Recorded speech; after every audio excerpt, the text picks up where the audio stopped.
Programa livre para todos os públicos. Olá, seja bem-vindo. Em novembro deste ano, o Farol do Mucuripe, que está em situação precária de conservação, foi alvo de uma polêmica.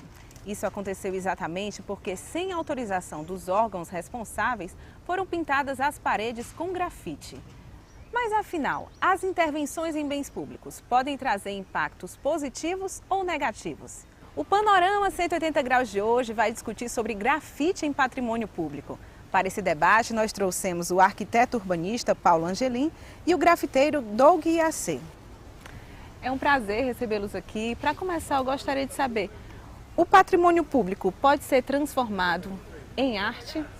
Eu acho que sim, desde que tenha uma ordenação prévia, ou seja, desde que isso tenha sido previsto, definido como é que se dá essa intervenção, a intervenção artística. Eu acho que é absolutamente necessário que se abra espaço para manifestação artística, mas não de uma forma unilateral. Isso precisa necessariamente ser acordado entre aqueles que estão ali para zelar pelo patrimônio, uma vez que ele é público, ele é de todos, né, e aqueles que vão e desejam fazer a intervenção. A partir do momento que existe o interesse em preservar esse patrimônio, onde esse patrimônio está sendo preservado, está sendo cuidado, né, pelos órgãos públicos, então eu acho que o grafite ele não chega a esse ponto de você pintar um patrimônio público sem ter a necessidade de fazer alguma intervenção nele, né? Porque às vezes a gente encontra muitos patrimônios deteriorados, às vezes até abandonados pelos órgãos públicos. Então a gente sente a necessidade de pintar. A gente tem essa necessidade de pintar, de estar na rua pintando. Então se o ambiente necessita daquela arte, independente de órgão público, privado ou seja lá qual seja, né, a intervenção vai ser feita. No próximo bloco, nós iremos discutir sobre o grafite feito no Farol do Mucuripe. Não saia daí, é rapidinho, a gente volta já.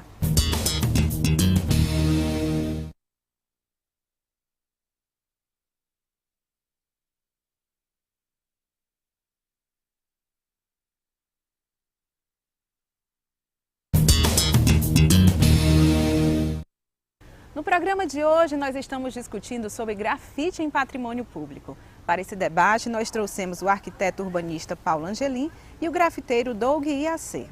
Você sabe como surgiu o grafite? Descubra agora toda a história dessa arte.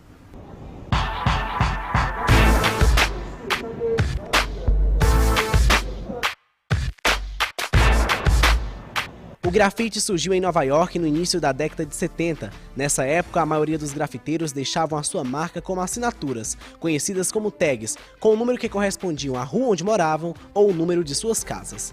No Brasil, ele chegou no início dos anos 80 com os grafiteiros Os Gêmeos, na cidade de São Paulo. Já em 1993, ele chega ao Ceará pelo grafiteiro Flip J. É uma arte feita, na sua maioria, por jovens e grande parte deles vindo de periferia, que começaram através do grafite poder se expressar, né, e mostrar uma arte antes marginalizada e que hoje tem uma aceitação na sociedade, visto aí que hoje tem exposições de grafite, hoje tem bienal de grafite, e o grafite está em vários setores, no setor mercadológico, no setor de publicidade.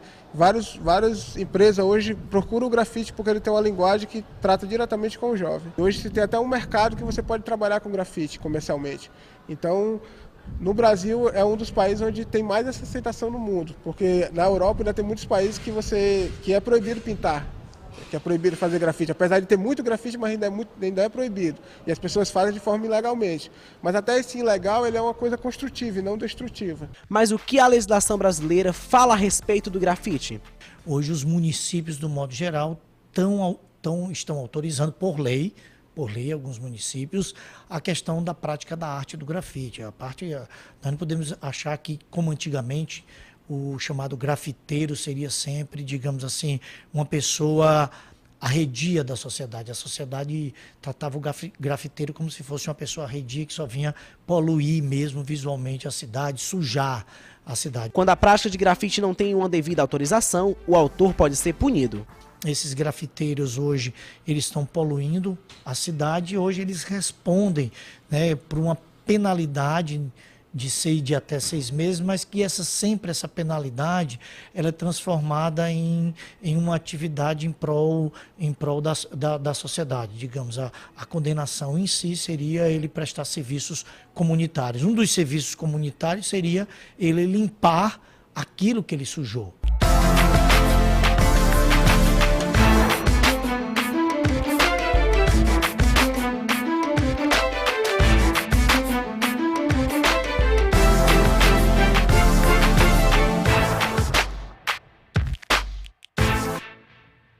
Recentemente, um grafite feito no muro do Batalhão de Choque mostrou a imagem de uma criança fazendo xixi no muro da PM, né? Como é que o senhor interpreta aquela imagem? Hoje, dentro de Fortaleza, né, a cena do grafite, como ela ganhou espaço, né? Então, vários artistas estão atuando dentro da cidade. Então, não só com o grafite, mas com uma intervenção urbana. Então, aquele trabalho já foi uma intervenção. Foi um trabalho de extenso, né? O artista ninguém sabe quem foi ainda, né? Eu particularmente não descobriram, mas se ele sentiu a necessidade de fazer um protesto, ele vai se arriscar para fazer aquilo, né? Se é permitido ou não, ou as consequências, eu acho que cada artista, cada grafiteiro, ou artista urbano, né, ele sabe quais são e tá pro que der e vier. O senhor acha adequado que se faça uma arte, um patrimônio público? Se isso for acordado, se for algo que de alguma forma seja induzido, provocado pelos próprios curadores ou por aqueles que são os responsáveis pelo zelo do patrimônio público, eu acho que cabe sim. Mas aí, como ele é público, caberia talvez um concurso, caberia talvez um debate sobre que tema a ser explorado. A partir do instante em que alguém se sente no direito de usar parte de um patrimônio público e expressar ali sua arte de uma forma subjetiva, e a arte é subjetiva, não existe objetividade, não se trata de uma ciência exata, abre-se um precedente muito perigoso. E o precedente é que alguém venha ao lado e exponha de uma outra forma. E se isso fosse sucedendo, você perde por completo o controle disso aí. Então, o que eu particularmente sou contra é que essa expressão artística, que é extremamente valiosa e que eu particularmente assim, tenho um zelo e um apreço muito grande, é que isso seja feito, né, de uma forma de protesto, né, e utilizando um bem público. Eu acho que existe espaço e acredito eu que os grafiteiros ou os artistas urbanos, né, eles precisam sim reivindicar esse espaço para que a sua arte, para que o seu pensamento seja manifesto, assim como o escritor usa a palavra, assim como um artista plástico usa a escultura, ou usa mesmo um quadro, uma tela, né? A cidade pode ser sim uma tela para esses grafiteiros, mas, como eu já disse, sem deteriorar. No ano passado, uma vereadora de Manaus, ela fez um projeto de lei que coíbe o grafite. E nesse projeto ela também dizia que muitas ilustrações eram até agressivas. As imagens que são mostradas ali podem estimular alguma coisa negativa nas pessoas? Se for caminhar por aí, é a volta da censura. Aí é muito perigoso, porque aí você abre espaço também para que se faça essa mesma abordagem, uma análise em cima de músicas, de letras, pintura, teatro, cinema, TV. Não é por aí o caminho. O caminho é cada um tem que assumir a responsabilidade sobre a expressão artística, sobre aquilo que produz, né, sobre a produção artística. E o caminho é só a questão urbanística. A questão urbanística. Feio ou bonito é algo extremamente relativo, né? Agressivo ou não também é relativo, muito relativo. Então, não acredito que esse seja o caminho. O grafite em si, né? Essa parte da mensagem, né, do que é bonito, o que é feio, né, da mensagem, eu acho que cada artista tem um ponto de vista sobre algo, né? Então, a partir de um trabalho, você pode ter milhões de ideias, tirar milhões de conclusões. Então, você pode ver um trabalho negativamente, positivamente. Você pode ver o lado bom e o lado ruim do trabalho. Mas essa ideia da expressão, acho que o grafite está aí para isso também, para incomodar, não só embelezar. Eu acho que o artista ele tem a necessidade de se expressar. Então, se o sentimento que ele está sentindo naquele momento já não é tão positivo para ele, já é algo mais pesado, já é uma revolta, então aquilo vai ser transmitido para a parede. Então, as pessoas que vão ver e vão sentir aquele peso, eu acho que o artista ele conseguiu chegar no ponto X, onde ele queria. que é também incomodar. Na década de 80, lá em São Paulo, num lugar conhecido como Beco do Batman, lá era um local completamente deteriorado, era completamente sujo. E até que criaram uma imagem na parede de como se fosse um Batman lá. Ficou muito conhecido e foram lá várias pessoas para grafitarem também. Os muros agora lá, até em cima, são todos grafitados. E o que antes era um local, uma viela esquecida, hoje virou ponto turístico por causa do grafite. O senhor acha que com o grafite os locais podem se tornar mais conservados? Com certeza, porque de certa forma o grafite aí traz também com ele a beleza, né?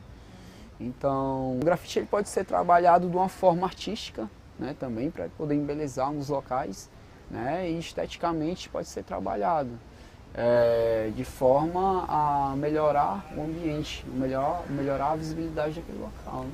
Se fosse usado em um patrimônio público, poderia ajudar também na conservação dele? Pode, sem sombra de dúvida que pode. Quando você tem uma intervenção dessa, você já tira aquele espaço da ideia do espaço abandonado para o espaço que foi objeto de uma intervenção, tá certo? Mesmo que ela seja efêmera, apesar de as tintas que são usadas no grafite elas permanecerem, mas mesmo que ela tenha esse caráter vulnerável, porque o grafite tem essa vulnerabilidade, né? A qualquer momento pode acontecer uma fissura naquela parede, abrir um buraco naquela parede e interferir, né, naquela expressão artística ali, enfim. Mas o simples fato de você chegar com o grafite já lhe dá aquela sensação de que alguém passou por ali, tá certo? De que aquele espaço tem uma mensagem a passar. Tá? Então ele não é um espaço simplesmente vazio, ocioso, de mensagem, de interpretação, né? Como o Doug falou. Então eu acredito sim que ele pode, inclusive, inibir o grafite responsável ou a pichação. De repente, eu vou dar um exemplo aqui, o próprio PV, o próprio presidente Vargas, tá certo? Tá vindo aqui à mente. Mas você tem uma murada gigantesca lá no presidente Vargas. Por que ela não vira uma tela, uma grande tela, né, nesse espaço público, um grande cenário, onde o tema é o futebol? E aí o futebol é interpretado pela visão das mais diversas. Isso dá riqueza, essa heterogeneidade da riqueza, esse confronto e não conflito, até mesmo de linguagens e de técnicas, também dá riqueza. E é isso que embeleza a cidade. Nós estamos aqui num jardim que, se ele fosse todo de uma mesma cor, seria extremamente monótono. Todo feito de uma mesma folha seria extremamente monótono. E o grafite nos permite, então, essas vibrações. Tá? Eu acho que ele é um tempero. O grafite ele funciona como um grande tempero para a vida. Tá certo? Como a arte é um grande tempero. A gente já ouviu notícias também que o poder público muitas vezes já apagou o grafite que tinha sido pintado por grafiteiros conhecidos até, né? E em locais que tinham sido até autorizados. Como é a relação atual do poder público com os grafiteiros? No meu ponto de vista, eu vou falar por mim, pela minha CRIO, o sistema ele utiliza o grafite como uma maquiagem, né, para um evento ou para cobrir vamos dizer assim, alguma mancha dentro da cidade, né? Então, infelizmente, isso acontece. Mas o grafite, por mais que ele tenha meios do sistema ou não, do governo, não ajuda ou não, ele vai acontecer, né? E eu acho que hoje o grafite, os artistas grafiteiros, né, não tem uma ligação maior com o poder público justamente por essa causa. Porque o poder público ele quer utilizar o grafite como uma maquiagem para a cidade. E isso não é exatamente o nosso trabalho, nosso ponto de vista, nosso corre é outro. São ideias pessoais, liberdade de expressão. E porque o grafite também ele tem o seu lado vandal, porque nem sempre uma autorização vai dizer se você vai poder ou não pintar. Se vai pintar ou não, né? Se vai poder ou não, porque às vezes até mesmo sem uma autorização, aquilo ali vai ser feito pela necessidade do artista de estampar aquela mensagem naquele local. O artista sente a necessidade e ele transgride a fronteira, ou seja, ele transcende a fronteira que está estabelecida da ordem, né, isso, e vai além. Aí eu pergunto, ele pode se sentir, de alguma forma, violentado ou desrespeitado no momento que o poder público chega e pinta por cima? Se ele se sentiu na liberdade de chegar lá e, sem a permissão, pintar sobre o poder público? Não. Ele não pode. Se ele quer ter o direito de chegar e fazer uma intervenção no momento que ele quiser, ele não pode, em absoluto, reivindicar também o direito de que o poder público chegue e desmanche aquela... que muitas vezes são manifestações, eu digo assim, expressões ou mensagens legítimas, pertinentes, muitas vezes são. Mas o que me incomoda particularmente é essa coisa da desordem, ou seja, de isso não ser negociado. No Farol do Mucuripe, resolveram fazer grafite lá porque há muito tempo estava abandonado, estava sem policiamento. E as pessoas há muito tempo reclamavam e simplesmente não acontecia nada.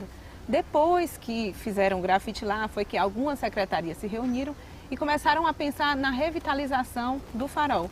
Se não tivesse isso acontecido, talvez pudesse até permanecer, as autoridades não estão nem aí para a situação. Eu entendo perfeitamente. Você acha que isso pode solucionar o problema com o grafite? O grafite pode solucionar esse problema? Você acha que eu posso colocar um cabo de vassoura ou um pedaço de pau no meio de uma via? Eu vou chegar lá e colocar um pedaço de pau no meio de uma via. Eu posso fazer isso? Acho que eu não devo, inclusive, né? Porque eu posso causar um acidente e tudo. Mas se eu fizer isso num buraco que está aberto, que há 6 meses a municipalidade não ajeita, não conserta, isso não será mais visto como vandalismo, mas será visto como um alerta. Como um alerta. Nesse sentido, olha a subjetividade da coisa. Nesse sentido, eu acho perfeitamente cabível. Eu chego num patrimônio público que está depredado, né, que está deteriorado, exigindo, clamando por cuidado e zelo, mas a gente não vê isso lá. Como grafiteiro, eu só teria um cuidado. Eu tiraria uma foto antes para mostrar claramente o descaso do poder público com aquele patrimônio que é de todos, que é do povo, e faria a intervenção, porque como vai exigir realmente a recuperação, então que se faça esse alerta. Dessa forma, o grafite está sendo utilizado também como uma maquiagem, se você for ter esse tipo de visão. Por quê? Porque se nesse caso é válido, que jamais a gente teria uma autorização para pintar no farol, né? Então a gente pintou, o poder público se acusou em lutar por aquilo, né? Então agora criou-se uma visão, um foco naquele farol, né? Mas o grafite ele não está para isso, ele não existiu para isso, para estar chamando a atenção do poder público, para algo X, para algo Y. Também existe, né? Mas o grafite ele é mais pela expressão do artista, então você tem a necessidade de pintar, né? Positivamente ou não, né? Vandalismo ou não, com autorização ou não. Eu acho que cada um sabe a necessidade da sua cidade, do seu meio ambiente, né? O que deve ser feito ou não. Então é como uma cidade que tem um problema com pichação. Enquanto a casa do prefeito não for pichada, aquilo ali vai ser tratado como uma matéria qualquer, um assunto qualquer. A cidade está pichada, mas a partir do momento em que o prefeito sentir o peso de ter sua casa pichada e de ser invadida e pichada, então ele vai dar uma atenção maior àquilo ali. Então a pichação e o grafite, eles são bem próximos, ao mesmo tempo muito distantes, mas a ideia é quase a mesma, né? Que é transmitir a mensagem. O pichador ele quer mostrar que ele está vivo, de certa forma, para a sociedade, né? É um tipo de energia que é usada de uma forma negativa, mas o grafite ele vem também para incomodar, que é esse lado, né? Com autorização ou não, quando a gente vê a necessidade, aquilo ali vai ser feito. Pichação e grafite. Existe realmente uma diferença entre eles? Confira agora na matéria. O Panorama 180 veio até uma comunidade aqui de Fortaleza para mostrar um artista que trabalha com grafite e faz inclusão social. Ele, Davi Favela. Deixa eu te perguntar, qual é a diferença básica entre pichação e grafite? A pichação e o grafite ela está separada em alguns termos. O grafite você consegue entender a mensagem e as cores. Já a pichação não, você é apenas um rabisco ou uma demarcação de territórios. Na lei do meio ambiente, o ato de grafitar, pichar ou de alguma forma dentro de algum monumento público é considerado crime. O que é que muda? É a questão da permissão. Se você tem um muro branquinho e deixou pichar, então não é crime. A mesma coisa, se tiver um grafite, o seu muro lá e eu vou grafitar lá um grafite bem bonito sem a sua permissão, então é considerado crime porque você não deixou. Então tem várias diferenças, né? Em relação ao que o grafite realmente é considerado como arte e a pichação como o vandalismo. Mas os dois são feitos com a mesma lata de spray. Então cabe a cada pessoa diferenciar na questão do uso, né? e do modo de ver e de observar isso. Como é feito o teu trabalho, o trabalho de um grafiteiro? Nós fazemos parte também da Central Única das Favelas, nós desenvolvemos projetos sociais, né, de inclusão social. Nós captamos os jovens que são pichadores ou ex-pichadores, né, ou pessoas que também têm uma certa habilidade com o desenho ou com a própria arte. Nós canalizamos essa adrenalina que o jovem tem hoje dentro desses projetos sociais, e a consequência é que ele seja um artista, né, mas o principal é que ele seja um bom cidadão, que ele frequente a escola, tenha boas notas, respeite o pai e a mãe. Davi, agora a gente vai ouvir um pouquinho o pessoal das ruas para saber a opinião deles, o que eles acham do grafite. Vamos lá? Grafite é uma coisa muito importante, certo? A pichação é sujeira na rua, né? Nas paredes. A pichação é porque eles fazem por palhaçada para querer ganhar ponto dos outros. E o grafite é uma profissão. Eu acho que a pichação é uma brincadeira, né? O grafite é fazendo letra, né? Arte. A pichação é uma revolta da comunidade mais carente em termos de o que não vem para a comunidade deles. E o grafite é uma arte de mostrar a beleza que esse povo tem e que não é valorizado. Agora eu vou mostrar para vocês o que foi que eu aprendi com o Davi. Siga aqui meu microfone.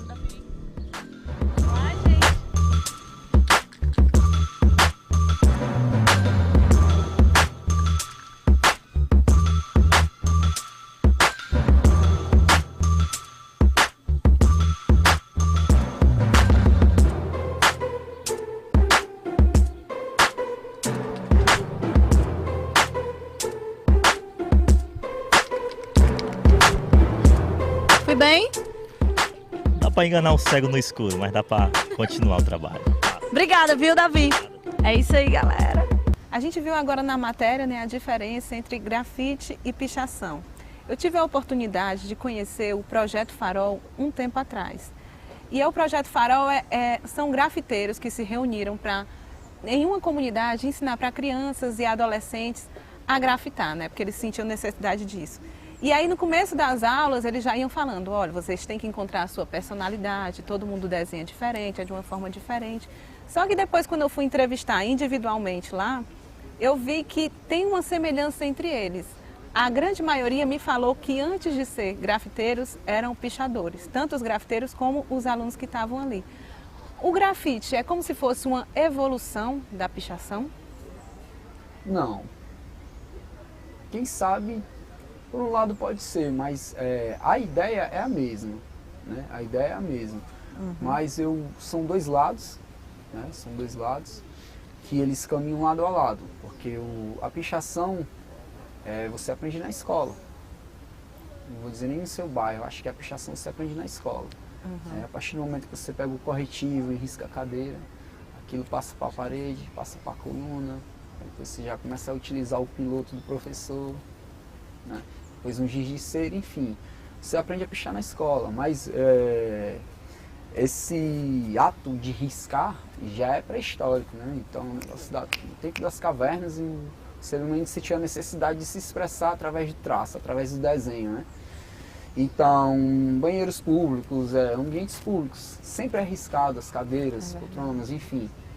Então, você aprende na escola a pichar. E o grafite você aprende na rua.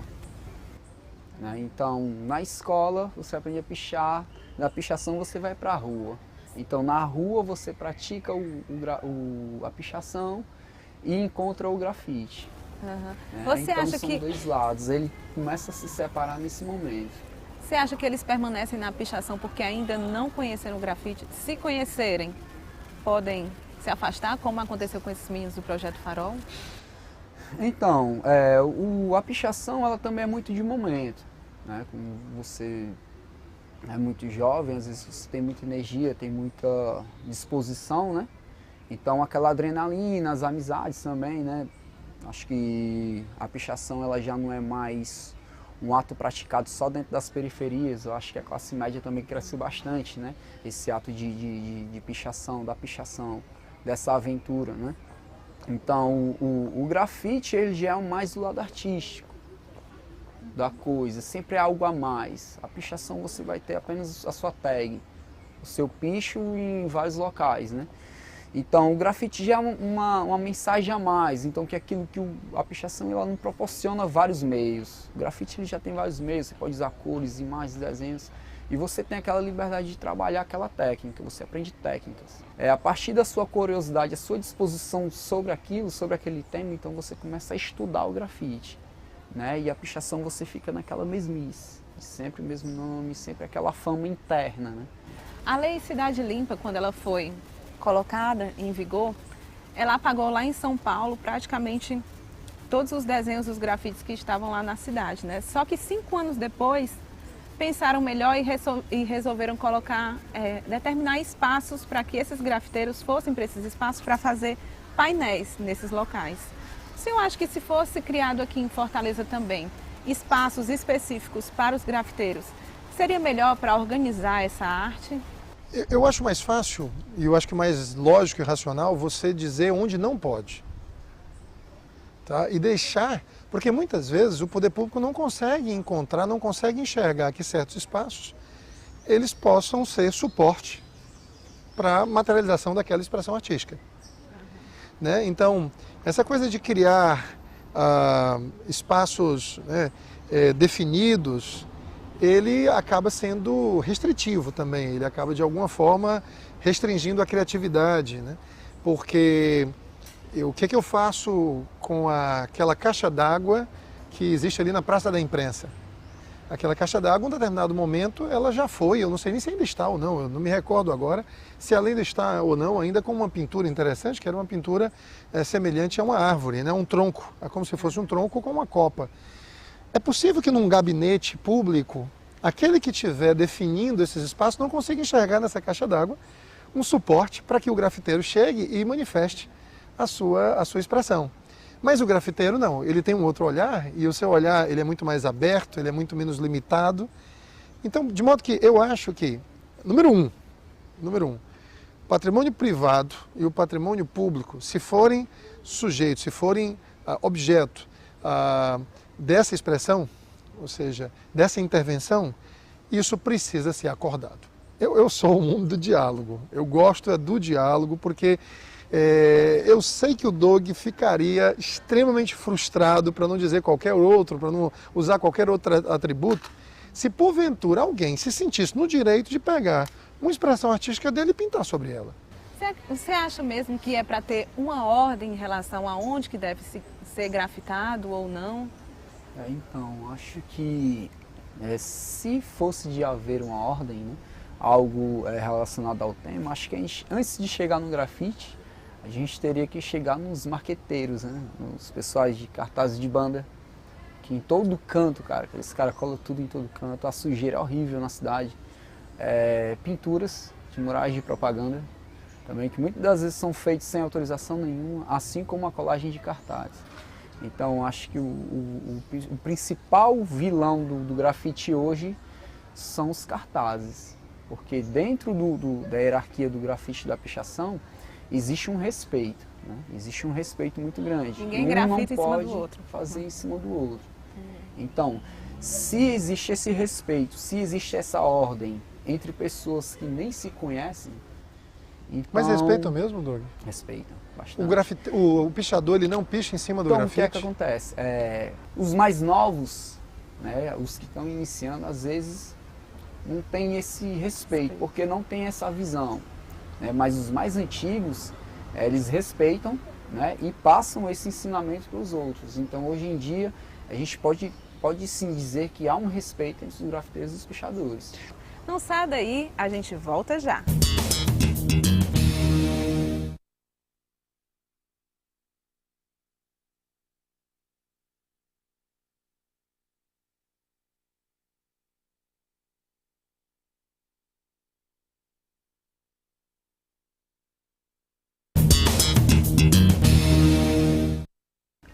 No programa de hoje, nós discutimos sobre grafite em patrimônio público.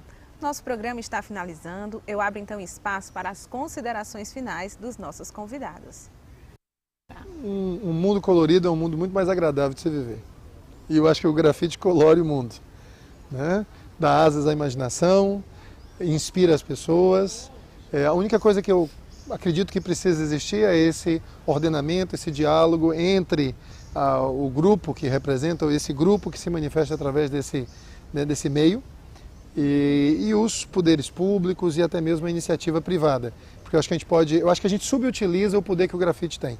Agradecer pelo convite, né, ao professor pelo debate, né, e dizer que dá um viva à liberdade de expressão, né. Nosso programa vai ficando por aqui. Eu agradeço a participação dos nossos convidados. E você aí de casa, acha que o patrimônio público pode ser usado para reproduzir a arte urbana? A gente espera ter ajudado você nesse posicionamento. Muito obrigada pela participação e eu te espero no próximo domingo. Até lá!